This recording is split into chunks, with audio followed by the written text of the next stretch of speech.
Yes. Hello, I'm Kim Seong-won, a Korean researcher who was just introduced. Yes, we don't even have enough time to introduce ourselves. Let's get up to speed quickly. Originally, we were scheduled to conclude in 50 minutes. Could you give me about 20 minutes, perhaps, so I can speak a little more leisurely than I originally intended? Even so, this isn't a particularly generous amount of time. Please understand that I might have to speak a little early. Here's the gist. First, I'll briefly recap the current status of our construction and real estate industry. And the current housing market situation in the second half of 2025 has changed considerably with the recent measures announced on October 15. Let's take a look back at those things. I'll explain the reasons for our outlook and then share the figures. You mentioned that the construction and real estate industries are extremely important, and many of you are already here. The housing market, especially prices, will be a key factor in the future. One of the reasons prices are receiving so much attention is their contribution to national wealth creation and alleviating asset inequality.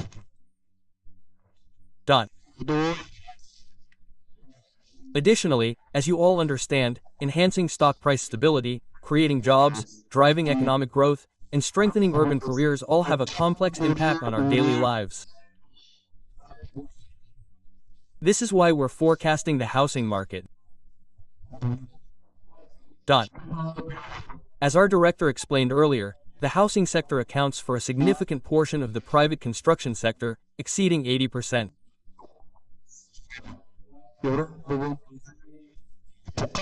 So, I think these parts are now combined in a complex way to provide more support to the economic outlook.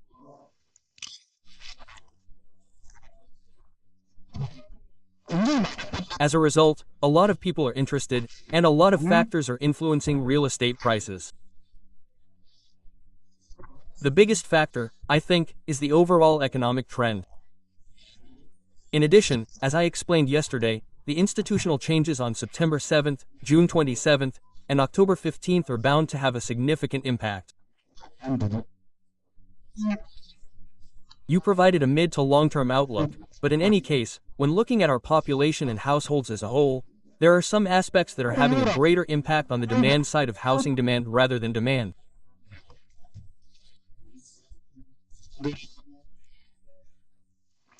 You may not have easily considered this, but technological advancements, our overall global environment, and the climate and environmental issues you mentioned just before are all having an impact.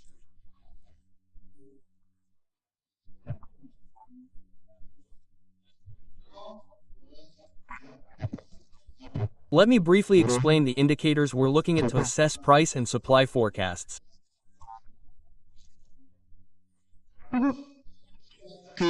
Let me start with leading indicators, specifically supply and demand indicators.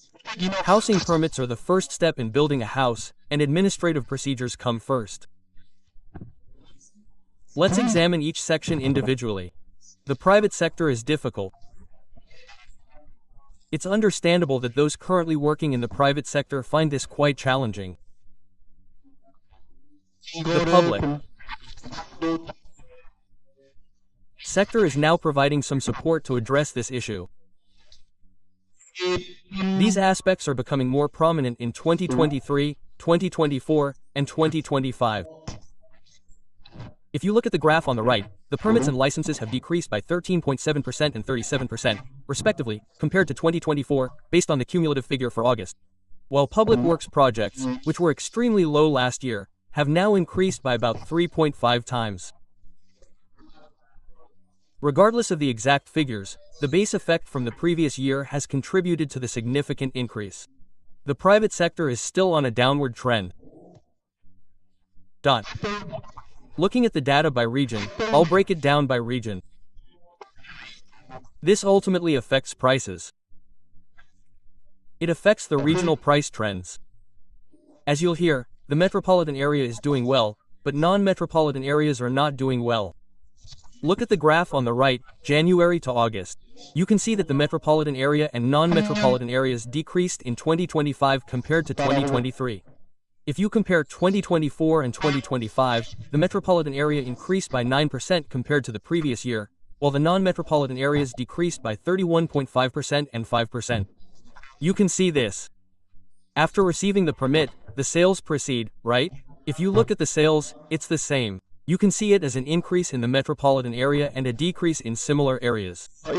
If you look at the cumulative standard from January to August, comparing 2024 to 2025, it decreased by 18.6% and 6% nationwide compared to the previous year. However, the metropolitan area increased by 2.4%, and the non-metropolitan areas decreased by nearly 36%. Looking at it this way, you can see that there was a decrease of about 18.6% nationwide. If you look at the initial sales rate, you can see a difference between the metropolitan area and non-metropolitan areas. The red area is the metropolitan area, and the blue area is the provinces. Red is the largest, right? And the areas that are slightly lower, in order from blue to green, are shown. However, the first quarter of 2021 was almost the peak. The top is almost at 100. So, the graph is slightly sagging because it's hovering around 100%. The point where it was said that if you build it, it sells has passed, and from 2021 to 2025, it has been on a continuous downward trend. You can see this. If sales aren't going well, construction won't start, right? It dropped significantly in 2023. As you've mentioned several times before, PF, specifically the Legoland PF incident, decreased significantly in 2023. It increased slightly in 2024, but as of August 2025, it has decreased in both the metropolitan area and non-metropolitan areas. You can see this. I've broken this down by quarter. There was a significant decrease in the first quarter. If you look at the first quarter, yes, the pointer isn't quite right. The first quarter on the far left is compared to 2024. It decreased by half in 2025. This seems to be a combination of political turmoil and various other economic factors. Fortunately, there was a slight increase in the second quarter compared to the previous year. However, as I mentioned earlier, the cumulative figure through August is still lower than the previous year. Think of it this way. And the construction starts to permit ratio. So, permits have been received, but construction hasn't begun. So, the feasibility of these permits isn't quite there yet. So, the higher the percentage, the better. That's because 100% of the permits have already been received, meaning construction has already begun. The higher the percentage, the better. The lower the percentage, the more difficult it is to assess. This is a shocking figure for 2023. For every 2 permits received, construction has begun. You can think of it this way. Fortunately, looking at the cumulative figures from January to August of 2025, comparing year on year, this may not be an entirely accurate comparison. There may have been cases where permits were issued last year and construction took a long time to begin, but we couldn't keep up with them all. Breaking it down by year yielded these figures. Currently, about 80% of permits are issued. For every 10 units, 8 begin construction. Fortunately, these indicators are showing some improvement recently. However, the denominator here is permits. The decline in permits has contributed to the decline in construction starts. While permits and construction starts have decreased, the overall ratio remains healthy. You've mentioned the decline in permits and construction starts since 2021, primarily in terms of materials.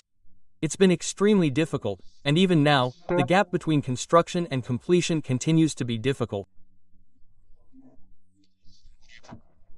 As a result, people are worried that fewer people will move in. I'm starting to think, the number of new apartments I can move into is decreasing. I'll explain in more detail later. As for unsold units, I don't see it as a huge risk. Well, it increased. very rapidly in the second half of 2022, in July 2022. So, even from our research perspective, we were saying, we don't know how much more this will increase. Interest rates were rising so quickly at the time that we were extremely concerned about how far this could increase. Things have stabilized somewhat, fluctuating between 68,000 and 67,800 won, and 70,000 to 80,000 won. Statistics have been compiled continuously since 2007. On a monthly basis, about 68,000 won is the remaining unsold units in stock. But now, there are 66,613 units left, which is a bit low compared to the long-term average. Nevertheless, don't we remember the good times? If you think about it, hasn't there ever been this many since the second half of 2013? So, it's hard to deny that the current situation is extremely difficult. The areas where unsold units are being resolved are showing a significant differentiation. The gap between the metropolitan area and non-metropolitan areas, as I mentioned earlier, continues to appear. Looking at the occupancy rate, it's slightly higher in the metropolitan area. The occupancy rate is a measure of whether people move in after construction is complete. If they do, it's 1, and if they don't, it's 0. That ratio has increased slightly in the metropolitan area compared to the previous year. However, in non-metropolitan areas, the proportion of people not moving in despite construction is approaching 40%. So, 63.3% of people have moved in, and 36.7% have not. You can see it like this. You can see that the red and blue graphs show a significant difference, and the same goes for prices. Prices have been rising significantly across the metropolitan area and the provinces until 2021. There's been talk of various things like the balloon effect.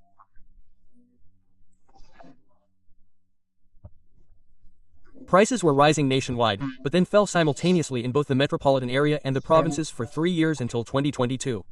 During the recovery process, prices are rising in the metropolitan area while falling in non-metropolitan areas. You can see it like this. Beyond the gap between the metropolitan area and other regions, what should I call it?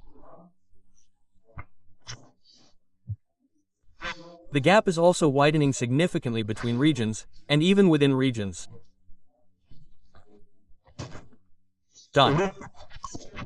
If you look at the graphs on the right and left, you can see the current housing sales price level as of August 2025 compared to the peak point by region. Seoul, located just to the left of the red circle in the middle of Seoul, is at 99.9%, which means it has almost recovered its previous peak. Gangnam's 3 districts, including Gangnam-gu, where we are sitting now, which everyone is interested in, have surpassed their peak. And in the case of Mapo, Yongsan, and Seongdong, which are called Ma Yongsung, it is rising at 101%, so you can see that it is rising even faster than Gangnam Sangju.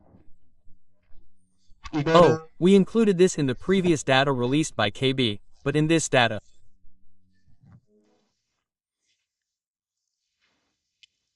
what is it called? Sorry. Oh, we included it last time. This time, due to the geographical relationship, we excluded it, but there is something called the Letting Apartment 50 Index. Leading apartment. So, if you look at the index for just the 50 apartments that people are very interested in, you can see that the gap is much wider. And within the region, not just between cities and provinces, there's still a gap between cities and counties. In Gyeonggi-do, the gap between the highest and lowest districts was originally around 6 times. Now, it's around 11 times, showing a very sharp gap in housing prices. You can see it this way. Ultimately, this can be seen as the result of a concentration of demand. If you look a little more closely, land transaction permit zones have been designated, centered around Seoul Station and 12 areas in Gyeonggi-do. When I say outlying areas, I'm generally referring to areas outside of the city or province. To broaden the scope of out-of-towners, we include people from outside the city, county, district at once. Even if they're within the same city, county, there are cases where people are considered out-of-towners. I looked at the proportion of people coming from outside the city, county, district. If you look at the graph on the right, you'll see that the national average monthly out-of-town purchase cost is around 19%. The proportion of out-of-town unsold purchases in land transaction permit zones is around 23%. So, you can see that there are more out-of-towners trying to enter land transaction permit zones than the national average. I'll explain more in detail later on about the monthly rent prices. I think I can tell you that they're rising faster than the sale prices. Looking at the transaction volume of existing housing in Seoul, I think it's important to address the fact that policies have a significant impact. Looking at the final results, the metropolitan area is doing well, while non-metropolitan areas are struggling. I can define this in one word. To forecast 2026, we'll take a moment to review various factors. First, we'll look at recent viewer expectations. Do you think prices will rise or fall? Let's see what their expectations are. There seems to be a slight increase in the number of people who believe housing transactions will rise. If you look at the graph on the left, you'll see Seoul at the very end, in parentheses. It's 127. You can see that this figure has risen somewhat, to the level of 2021. Considering how much housing prices in Seoul rose in 2020 and 2021, you can see just how much people actually expected.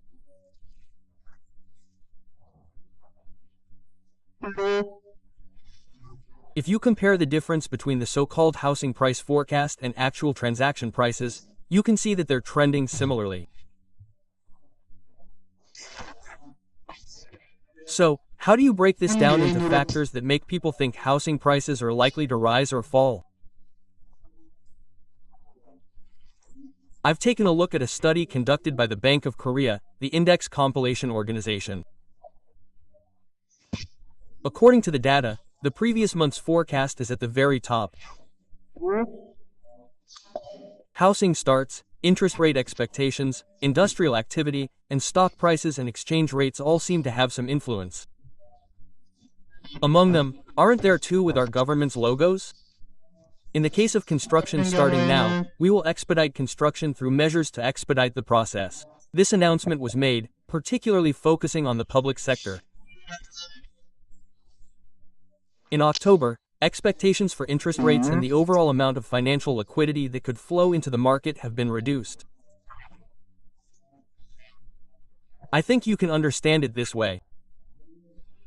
If we examine each of these individually, the first thing we see is that the previous month's forecast affects the following month's forecast, right?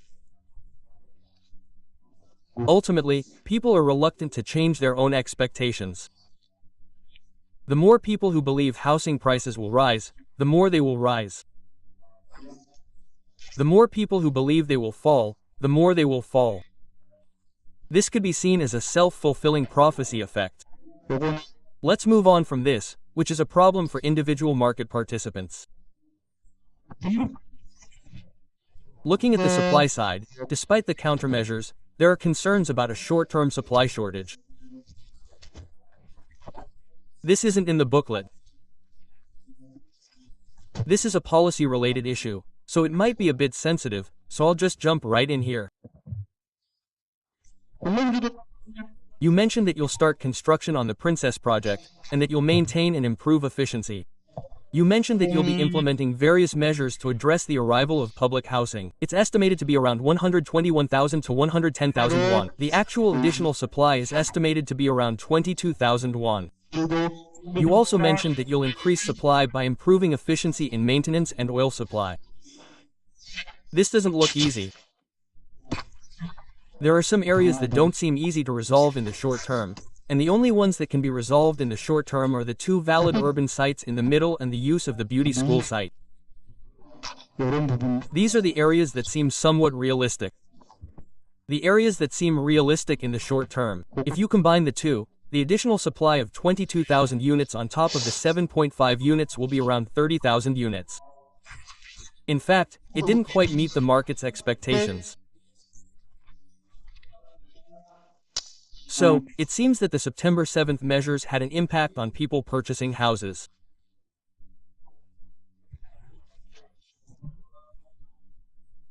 As you mentioned earlier, various construction-related policies are actually putting pressure on housing to reduce supply.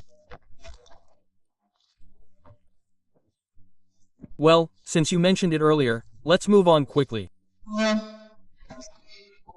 So, these people think that housing prices will rise, and while they also think that housing prices will rise, they also think that there will be a shortage of supply, so they started buying houses.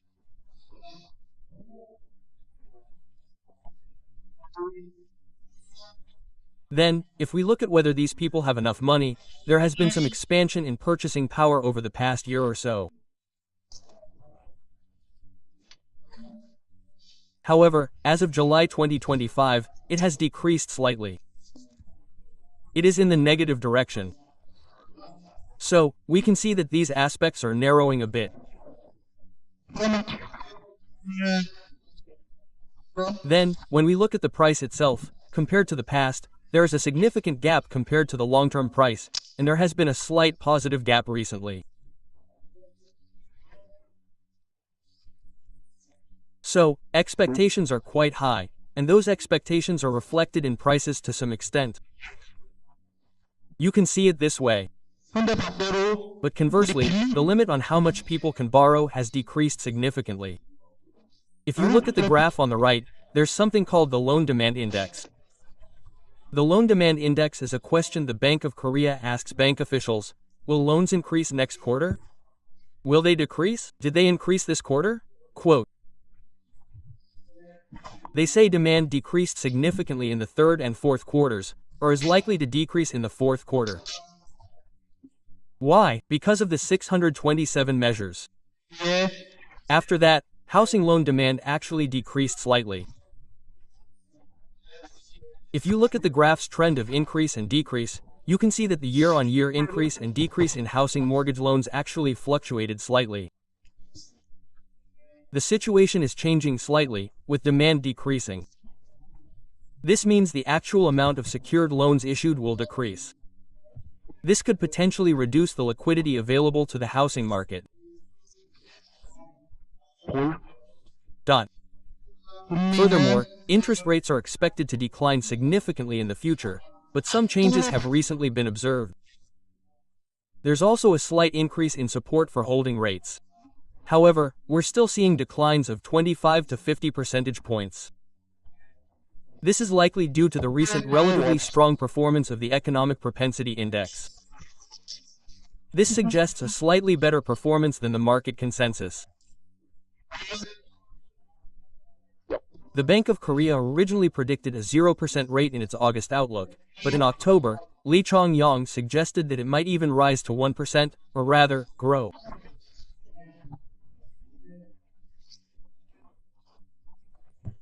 These slightly improved figures suggest that the factors driving interest rate cuts are ultimately somewhat removed. Of course, as I mentioned earlier, there's a slight downward trend, but that's true.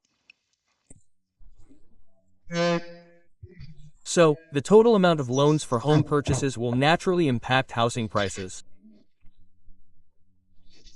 These days, for example, in Banpo, for example, housing prices in a certain area are 3 to 4 billion won. Which salaryman would save 1 won and 4 billion won to buy a house? Ultimately, they have no choice but to resort to financial products. As a result, mortgage loan interest rates and actual transaction prices are bound to be significantly affected. That seems to be the situation. The same goes for Jaeon's loans. Jaeon's loans account for a significant portion of the total annual Jaeon's transactions. So, I can tell you that interest rates are significantly affected.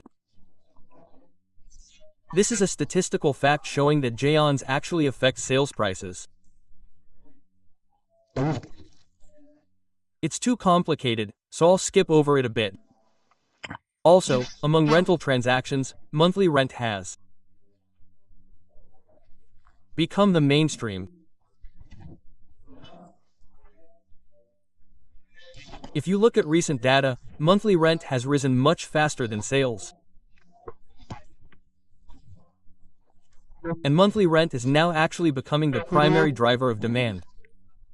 So, there are almost no people who say, I'll be here for 2 or 3 years and then I'll move into this apartment, so I should rent in advance.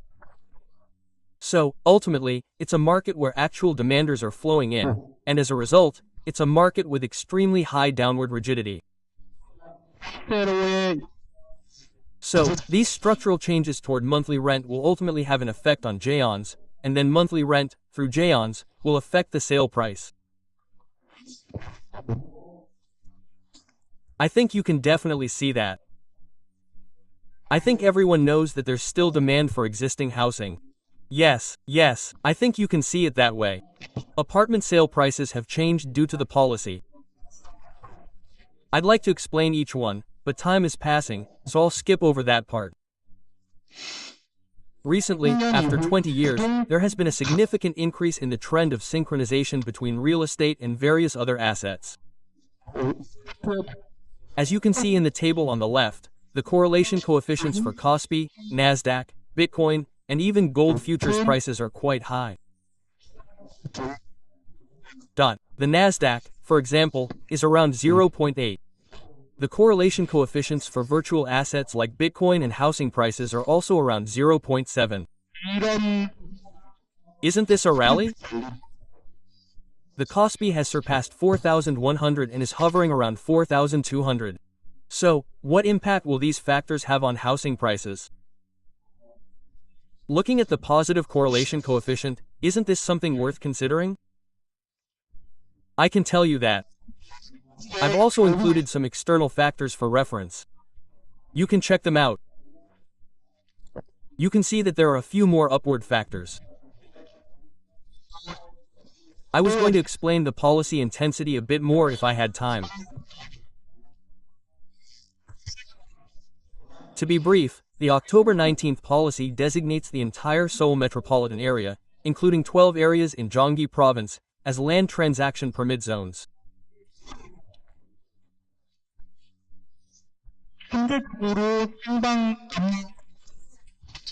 This may be effective in preemptively blocking upward pressure, but compared to the past, take a look at 2020 and 2021. The cumulative annual increase rate is close to 20% to 25%, which is the current range.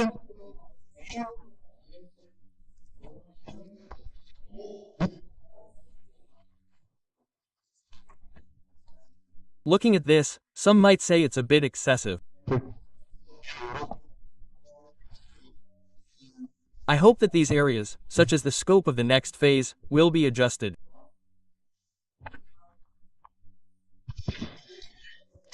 Ultimately, we've looked into the issues from the front line. To address these issues, the housing supply system must be normalized. The demand-driven market must be stabilized, and as I've discussed extensively, particularly between the metropolitan area and the provinces, regional balance policies and local policies must continue to be strengthened.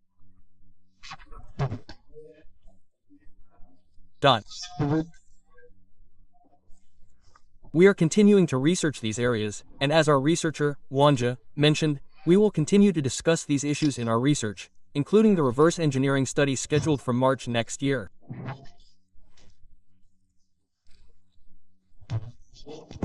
I hope you will continue to pay attention to this area going forward. Regarding the supply outlook, I believe the 440,000 units in 2025 were slightly higher than expected. This is due to the large public sector. The private sector, on the other hand, faced significant challenges in 2023. It's around 350,000 won, so in 2023, it was close to 40,400,000 won, or 428,000 won. Does that mean it's going to be higher this year? I don't think that's the case in the private sector. It seems like it's about that level of difficulty in the private sector. On the contrary, the public sector had some difficulties due to the political turmoil at the end of last year. I believe it will increase slightly as it takes time to process permits and approvals. Next year, it will likely be slightly better than this year.